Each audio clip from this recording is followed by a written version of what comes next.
my beloved brothers and sisters, nothing is impossible for Allah. We believe that Allah creates from nothing. He doesn't need a thing to create. When He created man from dust or sand or soil, He did not need to use that to make man. He didn't need it. He could have created us from anything else or from absolutely nothing. Indeed, the instruction, the command of Allah when He wants to create something is be, and it is. So glory be unto Allah, who is the owner of absolutely everything, and everyone and everything is going to return to Allah. That is your Lord and mine. People say that we don't believe in a maker. Astaghfirullah. We don't believe that there is a deity, a supreme deity. We're here coincidentally.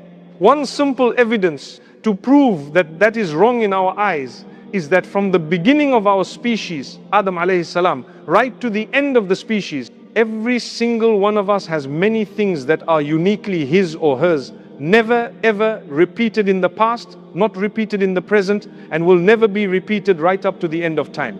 For example, your thumbprint, every finger of yours is uniquely yours. No one has had your fingerprint from the beginning to the end. No one shall have it. Another thing, your iris print, uniquely yours alone. They can identify you without a blunder. Never a mistake in it, not one. If there is no chance, if we were here coincidentally, surely coincidentally, there would have been 2 or 3 people with the same iris prints, right?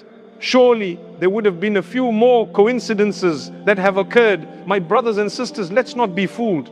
We believe in Allah.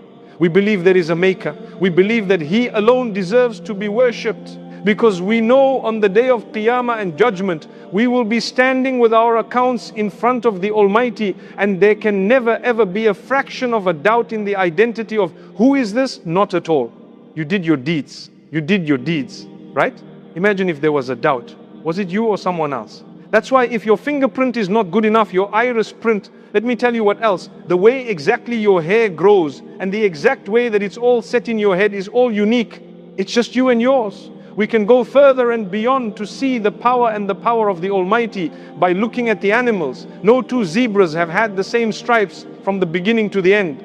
No 2 giraffes have had the same spots from the beginning to the end. No 2 cheetahs have had the same spots, or leopards or tigers have had the same stripes or whatever else it may be from the beginning to the end.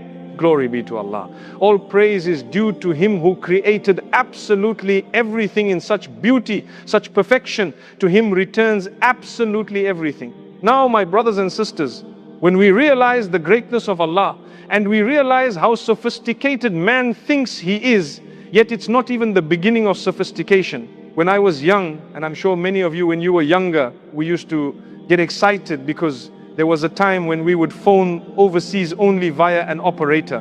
When they decided to do away with the operator and you could dial yourself, we got excited. Wow, advancement. Compare that time to today, what difference is, subhanallah. Today, a press of a button and you can talk to someone, see them at the same time and hold the phone on without a cable.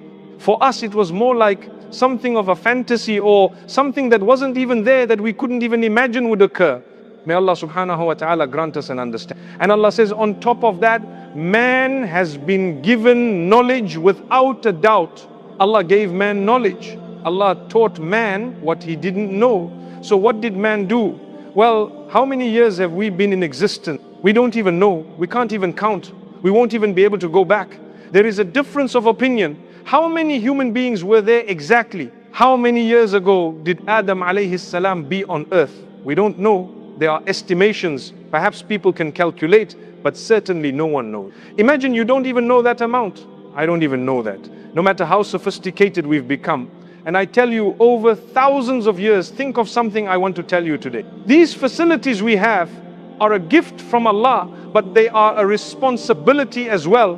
Do they bring you closer to Allah, or do they take you away from Allah? And I tell you why.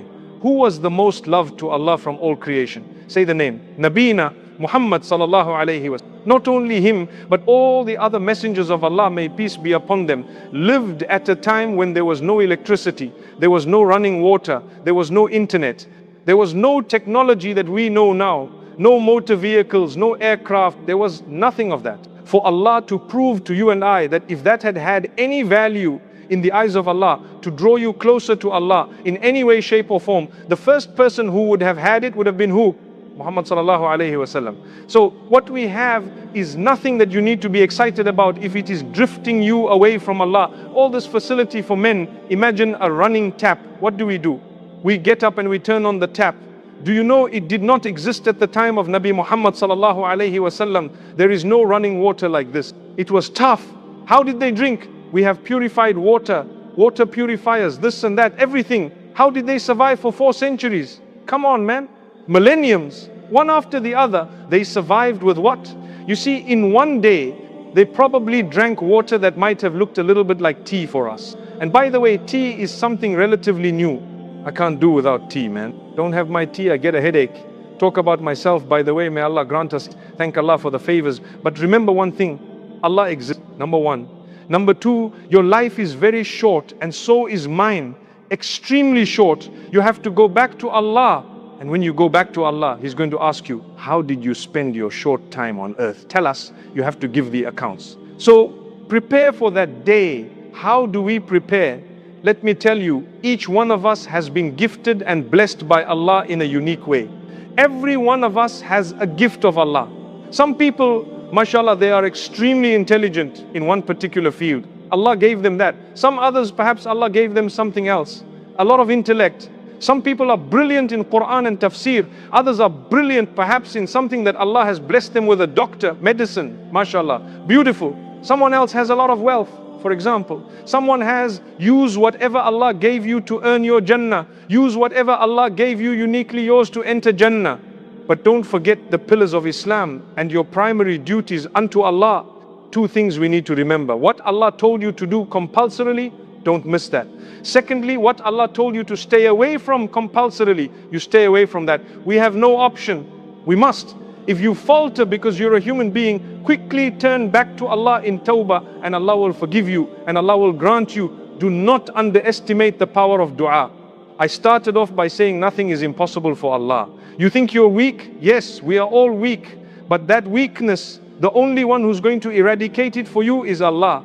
When you strengthen your relationship with Allah, you will automatically eradicate your weakness. Speak to people with respect. These are all creatures of Allah. They are worshippers of Allah.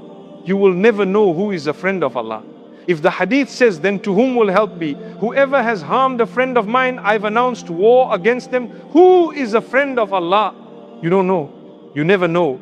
You would never guess who it might be. It could be a person, they would be human, obviously, but they could be anyone seated here or seated anywhere else. I mean, imagine if you are harming a friend of Allah. Allah says, you've announced war, we've announced war with you. Declared war against who? Allah. Why? That's my friend. So if being hurtful and harmful towards a friend of Allah would cause our own destruction, don't you think being good and being kind and being polite and reaching out and fulfilling the rights of people, perhaps they would be a friend of Allah from amongst them? Wouldn't it result in the opposite? If you do something bad, you're going to face bad. And if you do something good, don't you think you're going to face goodness? So when you're kind to people, what did it cost you to be good? What did it cost you to be nice and kind? We lose our cool and we think we have the right. May Allah help us calm down. All of us, myself included, we all need a reminder from time to time to say, calm down, relax, speak to people with respect and understand that Allah is the greatest. Like I said moments ago, if something bad earns you a sin, the opposite of it, when it's good, will earn you a reward. I'll give you an example. Today, there is an appreciation of nikah after salah. Inshallah, we're all invited to attend. The hadith of the Prophet ﷺ, he says people don't have the concert data. He says, you know, when you fulfill your base desire in a halal way, you get a reward of a charity. The Sahaba were a little bit surprised, obviously, because people say, I'm going to sleep with my wife basically, and I'm getting a reward for it. The Prophet ﷺ, when he asked them, they asked him actually, that if one of us was to fulfill his base desire, would he really get a reward for that as a charity, as a sadaqah, as a reward? So the Prophet ﷺ said, do you see if someone did haram in terms of zina or adultery, would he earn a sin? They said, yes, he would. Well, if he earned a sin to do it in the wrong way, he would earn a reward to do it in the right way. Subhanallah. That's Allah. That is Allah. The mercy, my brothers and sisters. One of the methods that Allah uses to bring us closer to Him is by inflicting us with something we perceive as negative. If you take a look at the world, there will be uncertainty. Why? Allah wants you to turn to Him. There's no other reason. There will be anxiety. Why? Allah wants you to do better in your relationship with Him. There's no other reason. There will be health problems. Look at this virus that came in. What was the purpose that it came in? There is only one purpose. There's no other purpose. Allah wants you to come closer to Him. No other reason. Nothing. Allah wants you to mend your ways, to turn to Him. When you don't know what's happening in your business, or there's anxiety, or a massive loss, or something burned down totally, there is only one reason for a mu'min. Allah wants you to come closer to Him. And if you came closer to Allah because of any one of those things, or anything negative, wallahi, it was the blessing of Allah, and it's the mercy of Allah, and the gift of Allah. If your leg was amputated, and that made you repent to Allah, what was that? What was that? That's the mercy of Allah. But if Allah blessed you and gave you and did everything for you, and you passed with flying colors, and you've got authority, and you've got good looks, and you've got lots of knowledge, and you've got lots of this and whatever else it may be, if that drifted you away from Allah, it cannot be the mercy of Allah. So understand the favors of Allah and let it bring you closer to Allah. If you submin, if you lu, how do I come closer to Allah? I do better in my salah. I do better in my tilawa of the Quran, which is the book of Allah. The most powerful word in existence is kalam Allah. How much do you read? Do I read a day? I read one page, I will do. I read one juz, I'll do two. I do two juz, I'll do three. I do one page, I'll read the meaning as well. I will do something more. If you improve your relationship with the Quran, that's a big blessing. It's improving your relationship with Allah. So my brothers and sisters, when Allah wants something from you, He puts a test in your life. When He puts a test in your life, draw close. Don't worry. You're not the first person who is sick. You're not the first person who is ill. May Allah grant shifa to all those who are seeking cure. You are not the first person who is suffering the loss that you are suffering. No, there were millions before you and millions after you. You are one only to Allah. He loves you. He wants you to come. So naturally, anyone who has some iman will then realize, you know what? I need to turn to Allah. Let me raise my hands for Allah. Let me make tawbah. Let me change my life. Let me do something better. This is Allah calling me, literally calling me through these issues. And I promise you, the doors begin to open one after the other. Never give up on dua. Nothing is impossible for Allah. Look at what Allah says in the Quran. He is the one who responds to the one in distress. Who is there besides Allah who will respond to the one in distress? I've known of people who were perhaps given a short time to live by medicine and the medical fraternity based on their experience. 6 years on, and they are alive and healthy and well. Why?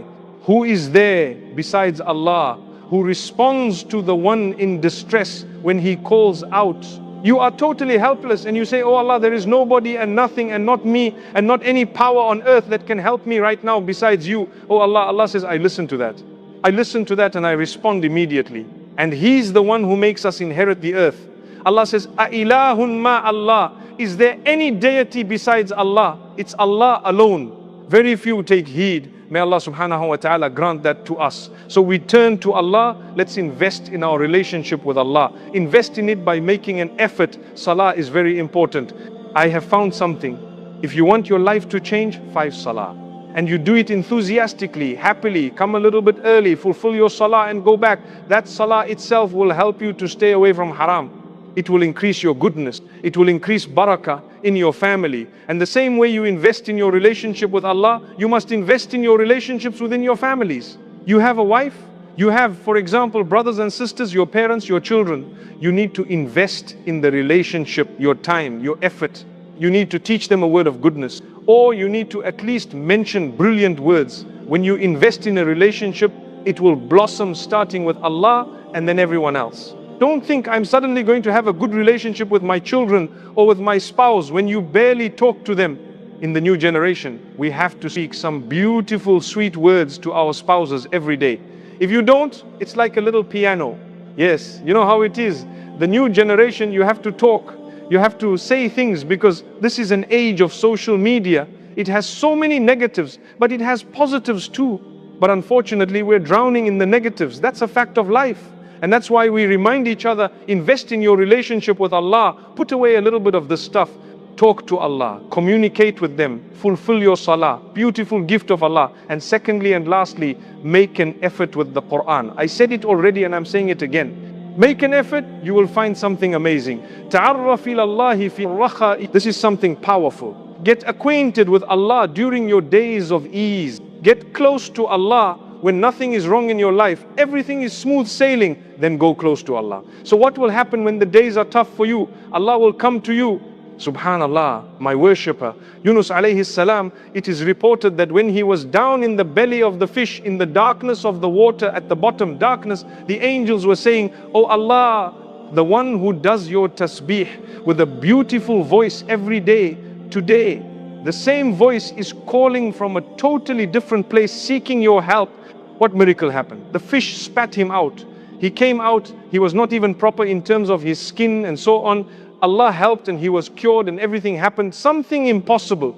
Today, when you tell people, they might think this is a fairy tale. What? Wallahi, we have yaqeen. When it happened, it is true. That's Allah in the Quran. It's in the previous books. Our version is the correct one. Why? Because Allah says there, had he not been from among those who constantly engaged in tasbih, he would have remained in the belly of the whale until forever. What does that mean? Because he was close to Allah during days of ease. At the time of difficulty and hardship, he has Allah. Allah throws his robe to you straight away. I guarantee you, in your life and in mine, that is Allah. When Allah promises you something, there's no doubt. Yes, it is timing, not yours. You might make dua, but Allah is not, don't even think that. Allah will give you when the time is right. Every minute of delay is an absolute blessing. May Allah Almighty grant us all